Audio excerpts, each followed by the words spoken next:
I never meant to open the glove compartment. I just wanted to sell the car. The payments were overdue again, and the bank had started calling every other day. That morning, with the sky in Seattle smeared in shades of wet gray and the air thick with that lingering dampness after rain, I stood in front of Michael's old sedan and told myself it's just a car. But the moment I reached for the handle, my hand trembled. It had been 32 days since he died. 32 days since the hospital called and used words like aneurysm and no time to respond. 32 days of Lily not saying more than 10 words to me unless it was about school or groceries. And even those words felt like fragments, like pieces from another version of our lives that no longer fit. That morning, I found myself alone in the kitchen, stirring cold tea with a spoon too loudly. The clink against ceramic, used to annoy Michael. Now, it filled the silence like a ghost of our old quarrels. The family photo still sat by the window, Michael smiling with his arms around me, and Lily, taken last summer in Cannon Beach. We looked happy in it, real, and I wondered when exactly the illusion had begun. "Breakfast is ready," I called up the stairs. I knew Lily wouldn't answer. Her bedroom door thudded shut minutes ago, the sound sharp and final. 17 is hard, grieving at 17 is brutal. But watching your daughter turn into a stranger is something else entirely. The car sat at the far end of the driveway, speckled with pollen and streaks of grime, like it hadn't been touched since the funeral. Michael used to wash it every Sunday, polishing the hood until it gleamed. He believed a man's car said everything about him. I didn't care about that. I just wanted to be able to pay the gas bill. I took the spare keys from the kitchen drawer and walked out. It had started to drizzle again, that misty kind of Seattle rain that doesn't soak you, but sneaks under your skin anyway. I climbed into the driver's seat and closed the door. The air inside was stale, but unmistakably his. A mix of cedarwood, cologne, leather, and something else, something I couldn't name, but felt like memory. I reached toward the glove compartment, hesitating only for a second. The click sounded louder than I expected. Inside were the usual things: insurance papers, an old phone charger, sunglasses. I picked them out one by one, placing them neatly on the passenger seat. Then I saw it, a small, black USB drive wedged deep in the back corner. Plain, except for a tiny label with a handwritten letter, and I stared at it. Just a letter. Just a piece of plastic. But something in me shifted. I felt it in my gut. This wasn't just a glove box anymore. It was the start of something I hadn't prepared for. I held the drive in my palm, rain tapping on the windshield, and suddenly I was no longer a widow, cleaning out a car. I was a woman, standing at the edge of a truth I never saw coming. And I wasn't sure I wanted to know what it was. I didn't plug it in right away. I just stood there in the kitchen, staring at the USB drive like it might explode if I touched it wrong. The letter, N, on the label was smudged, probably written in a rush. It wasn't Michael's handwriting. That was the first thing I noticed. His penmanship was always precise, like every letter marched in formation. This was rushed. Personal. A name maybe? I carried the drive upstairs to the study, Michael's study, though I'd avoided calling it that since he died. The room still smelled like him. Books on immigration law lined the shelves. A framed certificate from a refugee organization hung above the desk. That had always been his passion, helping displaced people find legal footing. He never talked about the details, just said, "I'm doing some good," and changed the subject. The screen lit up as I opened the laptop. My hands hovered over the keyboard. For a second, I imagined putting the drive away, pretending I never found it. But the moment had passed. The USB slid into the port with a click too loud in the quiet house. A folder appeared. No name, just a plain yellow icon. I opened it. Inside were dozens of files, letters, photos, PDFs labeled with codes and numbers I didn't recognize. I clicked on the first document, and the words blinked into view. "Dear Michael, thank you again for agreeing to help. I honestly don't know what I would have done without you. Marina. I froze. Marina. That name didn't belong to my life. It didn't belong to Michael's either. Or at least, not the part of him I'd known. My stomach tightened. I opened another file. I'm so scared. Eli's fever hasn't gone down for days. I know I said I wouldn't ask again, but if you can help with the clinic, another. Eli asked about you again. He keeps saying he wants to fly kites like last time. He misses you and I do too. My mouth went dry. The cursor blinked at me like it was daring me to keep going. Photos came next. A woman with deep brown eyes and tired cheeks. A boy, maybe 7 or 8, light hair, warm smile. In some pictures they stood alone. In others, Michael was with them, arms draped around them, laughing, smiling the way he used to smile with us. I backed away from the desk like it might burn me. My knees nearly gave out. I clutched the edge of the chair, breathing hard. Who was Marina? Who was the boy? Who had Michael been, really? I didn't hear the door open until it was too late. What are you doing? Lily's voice cut through the fog like a shard of glass. She stood in the doorway, her hoodie draped over pajama shorts, eyes puffy like she hadn't slept. Her gaze moved from the screen to the USB, then back to me. Are you spying on Dad? Her voice cracked. Lily, no, she snapped, stepping forward. You're going through his stuff like he was some criminal. He's dead, Mom. Can't you just let him be? I opened my mouth, but nothing came out. The weight of it all sat like stone on my chest. She turned on her heel. You're unbelievable. The door slammed behind her, and I was left staring at the screen, at a version of my husband I didn't recognize, a version that now lived in my daughter's anger and a stranger's eyes. That night I didn't sleep. I lay in bed staring at the ceiling, the rain whispering against the windows like it was trying to say something I couldn't quite hear. My mind ran in circles, names, dates, letters. The image of Michael's arms around that boy. The way he looked at him. The way he used to look at Lily. At dawn I got up, made coffee, and went back to the study. I opened the folder again, slower this time, letting the reality settle. The files weren't random. The letters from Marina stretched across years. Some tender, others practical. But one thing was consistent. The boy, Eli. His name came up in every message. I searched Michael's email accounts next. Most were locked, but one was still open. The inbox was empty, cleaned out. The USB must have been where he stored everything personal. Everything separate. I checked the financial statements I'd ignored for weeks. I wasn't looking for numbers. I was looking for patterns. There they were. Transfers. Always on the 1st and the 15th of each month. Small amounts, just enough to fly under suspicion. But over time they added up. Thousands. All to the same account. The name listed wasn't Marina. Just initials, M.A. But I didn't need more than that. I copied the account number and pulled up the scanned documents from the USB. One of the PDFs contained a scanned rental agreement, a lease signed 3 years ago.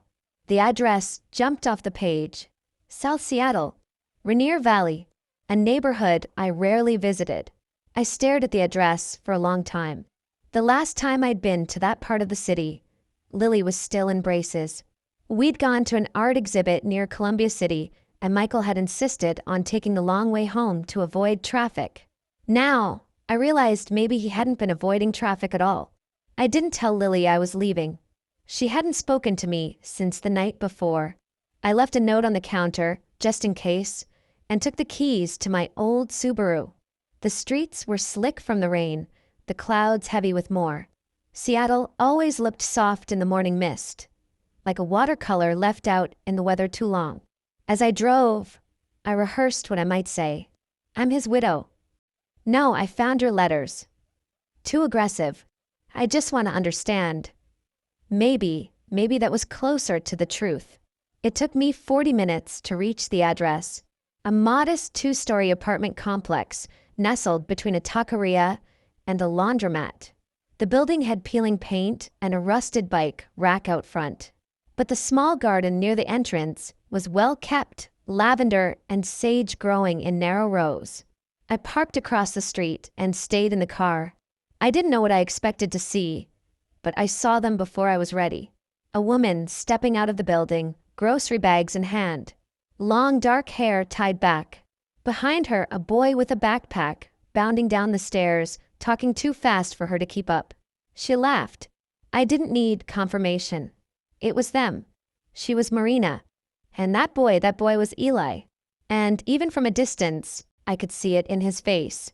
The light hair, the slope of his nose, the way his mouth turned up when he smiled.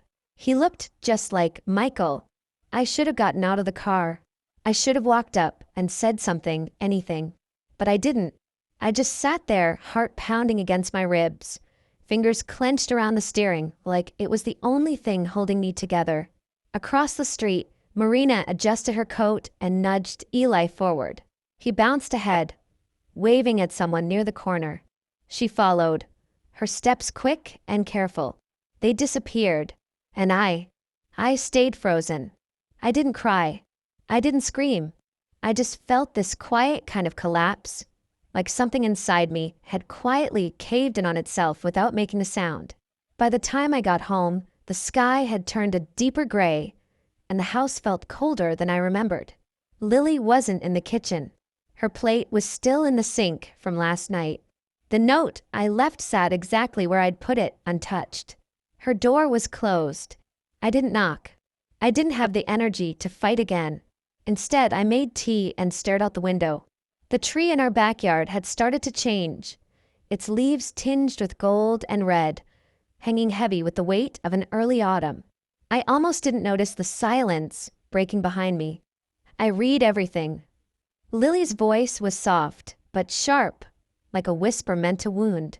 I turned and saw her standing by the staircase, holding the USB drive in her hand. Her cheeks were flushed, her eyes swollen. She had been crying. I opened my mouth, but the words didn't come. "You found it in Dad's car, didn't you?" she asked. "The pictures, the letters, all of it." I nodded. "I didn't go looking," I said. I just wanted to clean it out before selling it. That's all." "Is it true?"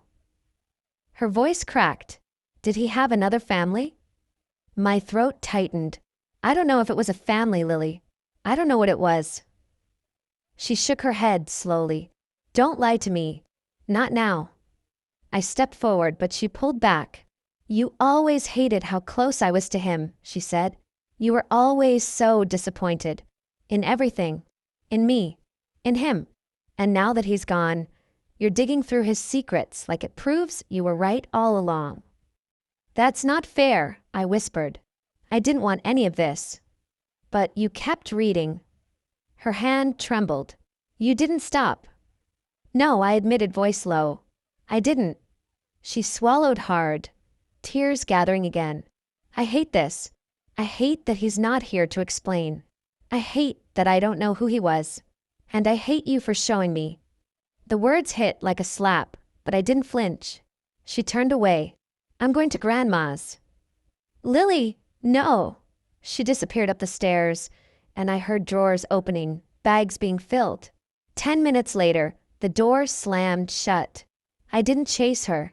I just stood there, holding the mug of tea now gone cold, staring at the spot where she'd been, and wondering how many pieces a heart could break into before it stopped trying to hold anything at all. The next morning, I found myself back in Michael's study, surrounded by the life he left behind. His desk was still meticulously organized, like he'd only stepped away for a moment. The silence in that room was heavier than anywhere else in the house. I stood there, unsure of what I was looking for. Some kind of clarity, maybe. Some final sign. Then I remembered the USB folder, the document with a scanned letter, a line tucked at the bottom. All documents secured in safety deposit box. Key in right drawer, cufflink case. I moved slowly, almost afraid that if I opened the drawer, I'd find something I couldn't unsee.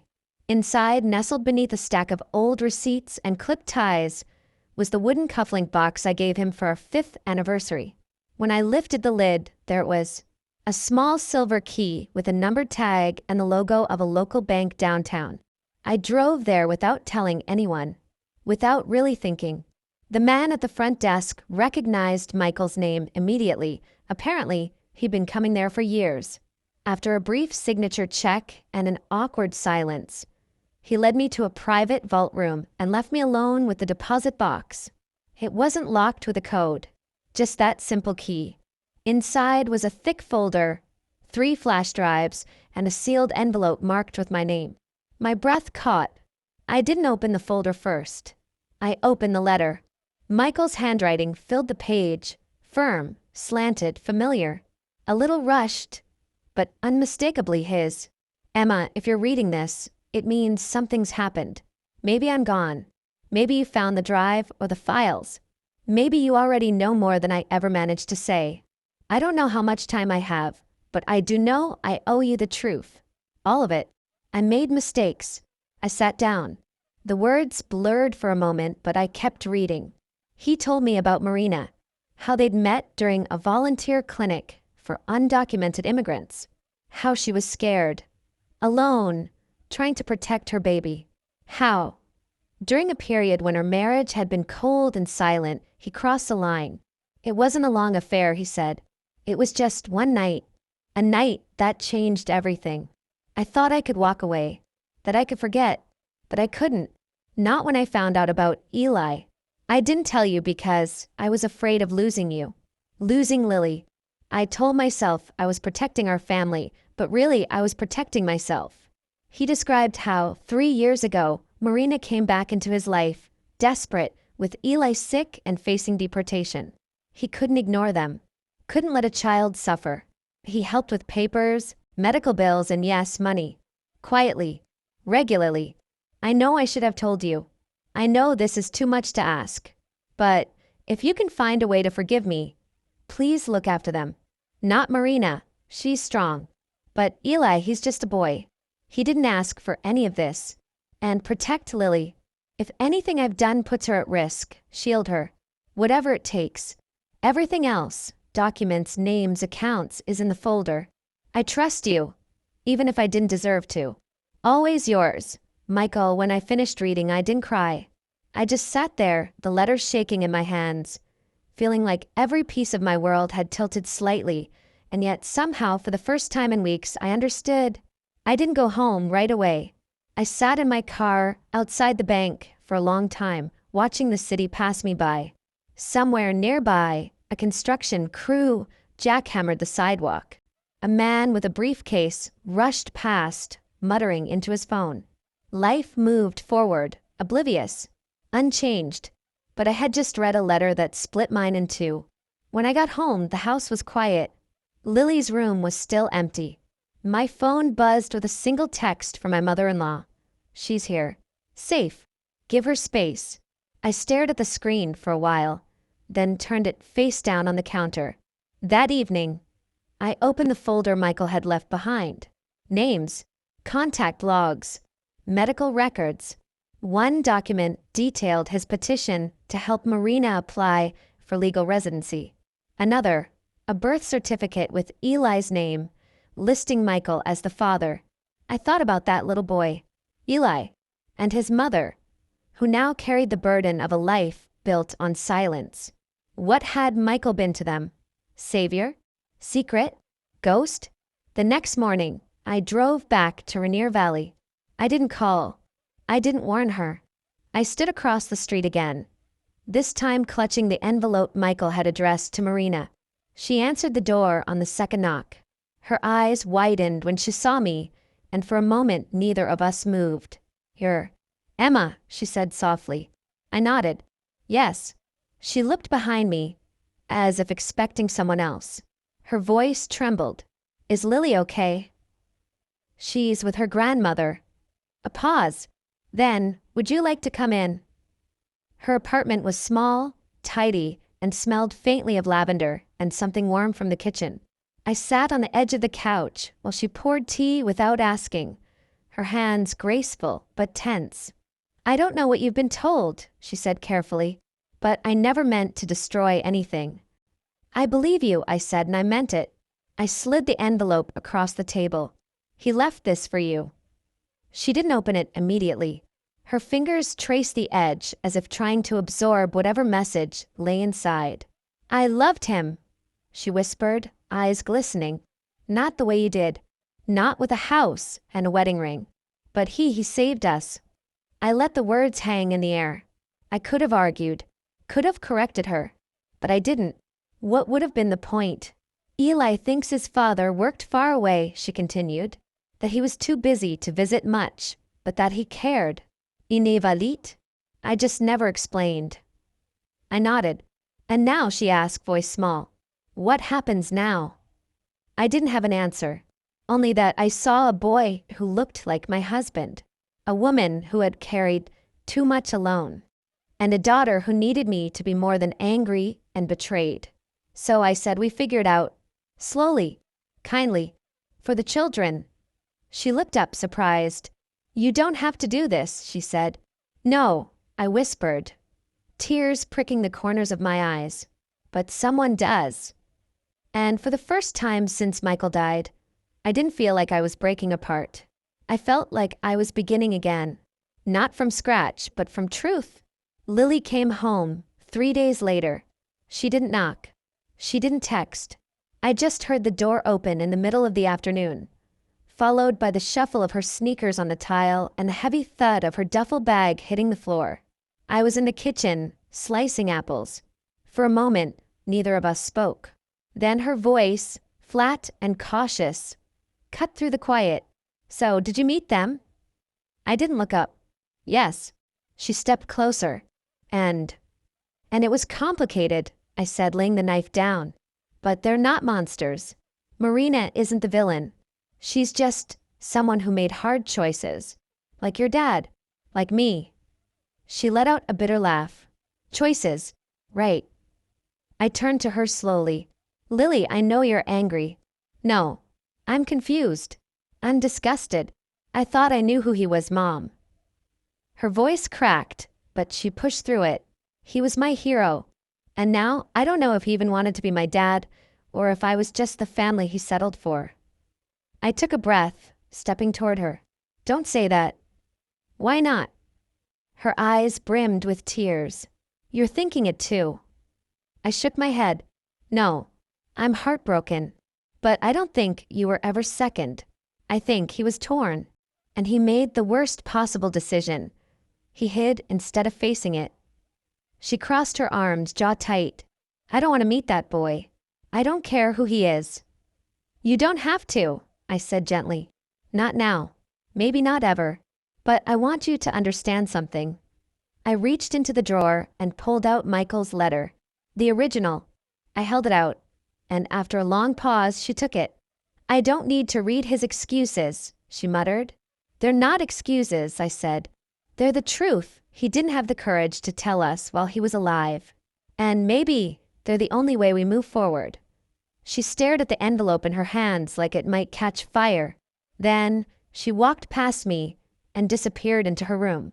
The door didn't slam this time. That night, I passed by her door on the way to bed. The light was still on. I hesitated, then kept walking. Some grief isn't ready to be touched. Some forgiveness can't be rushed. I didn't hear her cry, but I knew she was. And I didn't cry either. I just lay in my bed, staring at the ceiling, wondering how many versions of Michael had existed. The husband, the father, the man who held another child's hand while ours waited at home. And still, I missed him. God help me, I missed him. Not just the man I thought he was, but even the flawed, selfish one I now knew. Because even in his betrayal, he tried to leave us something softer than rage. The next morning, I sat by the window and wrote a letter of my own. Not to Michael, but to Eli. Dear Eli, you don't know me. Not really. Maybe your mother has mentioned my name, maybe not. That's okay. I'm not writing to confuse you or to claim anything from you. I'm writing because sometimes the adults around you make choices that leave children holding questions they never asked to carry. My name is Emma. I was married to your father, Michael. I don't know what he told you. Maybe you think he was a man too busy to be around. Or maybe you've always felt his absence and made peace with it. But the truth is he loved you. Quietly. From a distance. In the only way he thought he could. That's not enough. It wasn't fair to you. And it wasn't fair to my daughter, Lily, either.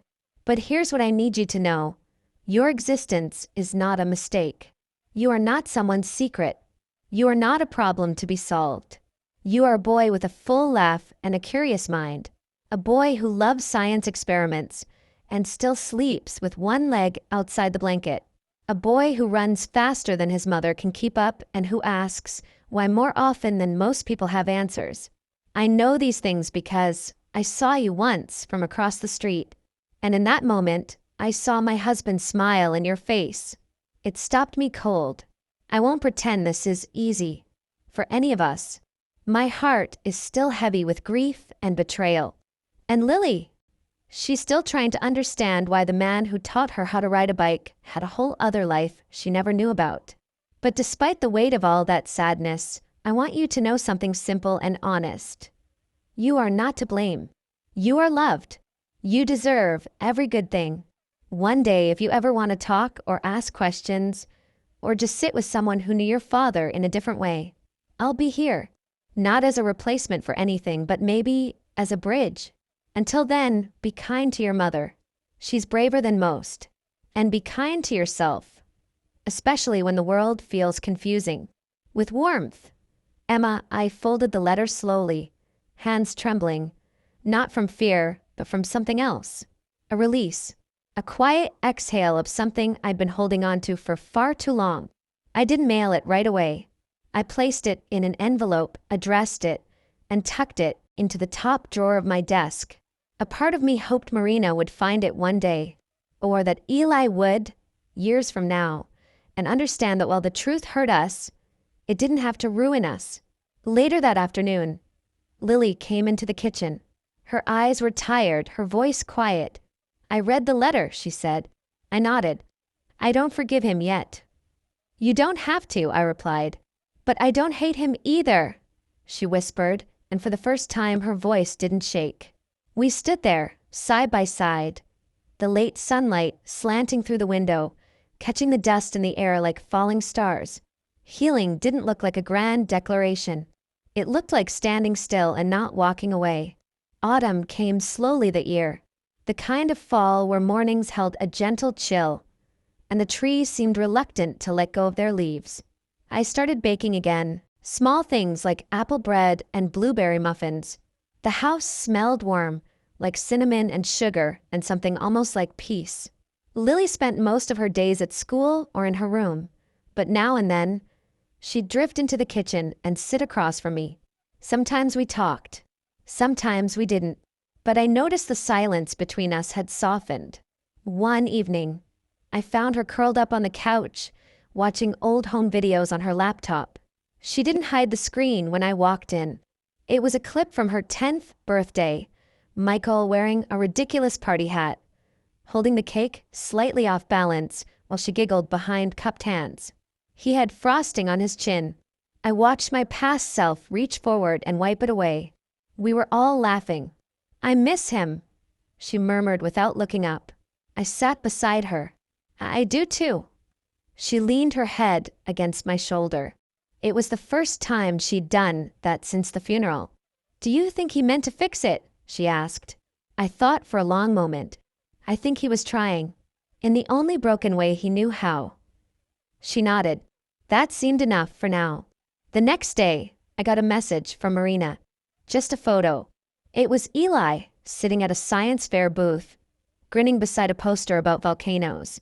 In his hands was a tiny papier-mâché mountain, clearly handmade, clearly his. The caption read, he got second place. He wanted you to know. I stared at it for a long time, smiling through a fresh wave of tears. Later, I showed it to Lily. She studied the image for a beat too long. He looks like Dad, she whispered. I know. She didn't say anything else, but she didn't look away either. We didn't try to force anything. There were no promises, no timelines. Just space.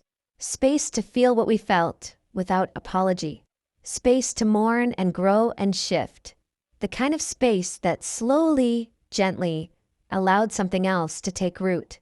Not forgiveness, not exactly, but acceptance.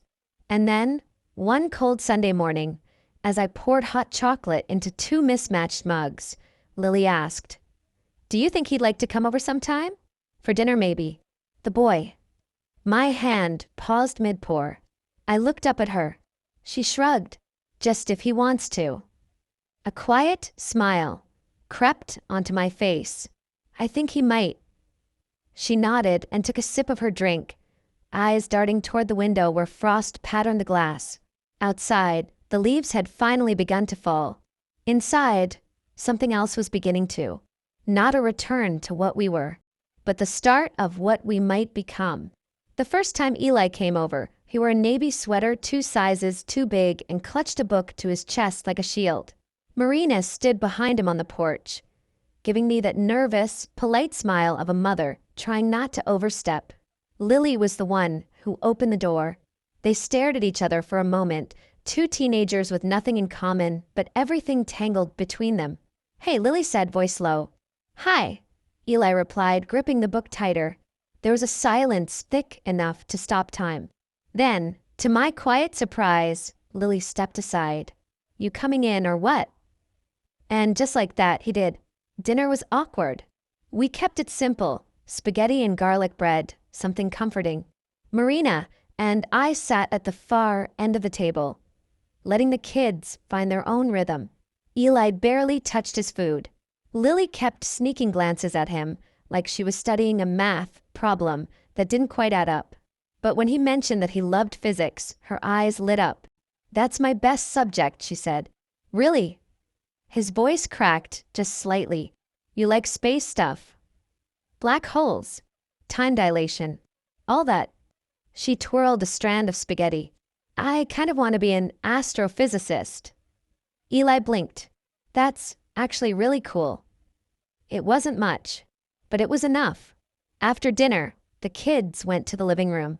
I heard them talking, tentative at first, then with bursts of laughter that caught me off guard. Marina helped me wash the dishes, both of us moving in quiet rhythm. "You've raised a good girl," she said softly. "So have you." We didn't need to say more. There was a kind of peace between us now, not the kind that erased the past, but the kind that acknowledged it, nodded to it, and chose to move forward anyway. Before they left, Eli turned to me. "Thank you for the letter." I smiled. "You're welcome. And for tonight. It was nice." He hesitated, then in a small voice added, "Can I come again sometime?" I felt something warm unfold in my chest. Of course. Marina squeezed my hand before stepping out into the cold. I watched them go, a little boy and his mother, walking back into the night, but not into silence this time, not into shame. Later, as I was turning off the lights, Lily came to stand beside me at the front window. "He's okay," she said simply. I nodded. "He is." She leaned into my side, and we stood there like that for a while, watching the streetlights flicker on one by one. No grand ending. No sweeping music. Just a porch light left on, 2 cups in the sink, and a home that had stretched wide enough to hold more than one truth, more than one kind of love. Because sometimes healing doesn't mean going back. It means building something entirely new and daring to let others in. Weeks passed, then months, and gradually what began as cautious visits became something quieter, more natural. Eli started coming by on Sundays, sometimes for dinner, sometimes just to sit at the kitchen table while Lily did her homework and I folded laundry. He brought stories from school, science facts he'd memorized, and once, a wilted sunflower he'd tried to grow on his windowsill. It had barely survived the winter light, but he was proud of it anyway. "Next time I'll try basil," he said. "I'll help you," Lily offered. He looked surprised, but he nodded. They didn't talk much about Michael. Not to each other, not directly, but his absence was there in the room with us, like a shadow that no longer frightened anyone, only reminded us of where the light used to fall. Marina came sometimes too. At first, she stayed close to the door, always a little unsure, always ready to retreat. But then one afternoon she brought over a tin of homemade tamales and a photo of Eli as a baby. We sat at the kitchen table, sipping cinnamon tea, while Lily asked cautious, curious questions. "He used to sleep on my chest," Marina said, smiling at the photo. "He'd curl up like a little bean, so warm I thought my heart might melt." I listened quietly, because the truth was, I never got to see Michael hold Eli. I never saw him be that father, but I could imagine it now. Not to excuse the lies, but to accept the fullness of the man I had loved. The flawed, divided man. The one who had tried, in all the wrong ways, to do right by everyone. That spring, Lily asked if she and Eli could present a joint science project at the local community fair.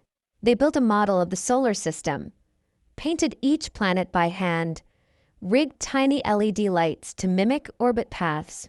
When they showed it off beneath the auditorium lights, I stood beside Marina in the back row, our hands brushing by accident. We didn't move them away. Afterward, Eli came running down the aisle with a red ribbon in hand, second place again. Lily trailed behind, cheeks flushed with pride.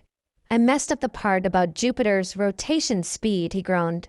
"No one noticed," Lily said. "You were great." He grinned at her, and I swear it was the first time I saw something new in him, not just a resemblance to Michael, but a light all his own. That night, Lily came into my room.